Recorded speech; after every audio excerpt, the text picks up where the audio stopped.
Okay, so my initial symptom from this most recent head injury, almost 2 years ago now, was just a headache. But because I kept pushing myself, I didn't continue doing sports at that point, but I went back to work and I sat behind a computer screen for 2 weeks. And I think that turns out to have been a very bad idea.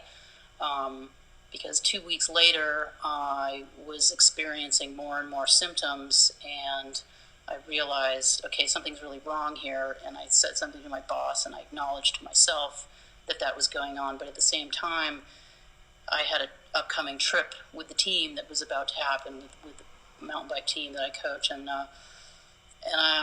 just made the stupid decision. Both my boss and I just didn't talk about it again, and it seemed not like just it wasn't fathomable that I wouldn't go on this trip. And there I was on the trip, and before you knew it, everything cascaded out of control because it got more and more difficult to be on that trip. And at that point, then I had so many more symptoms. I mean, it was just a myriad of symptoms that I was swimming in. The worst of it initially was ultra emotional.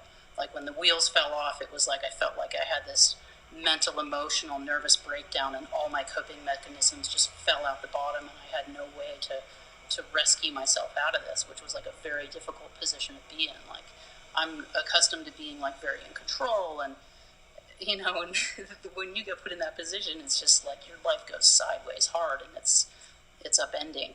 But other symptoms were light noise sensitivity initially, then things like irritability. Although irritability, now that I look back at it, is one of those things that's like I can see the writing on the wall that irritability was slowly getting worse and worse and worse before this head injury even. Now, I didn't know it at the time, but now that I look back at that, I'm like, oh, okay, that irritability piece, yeah, I get that. Um, and then,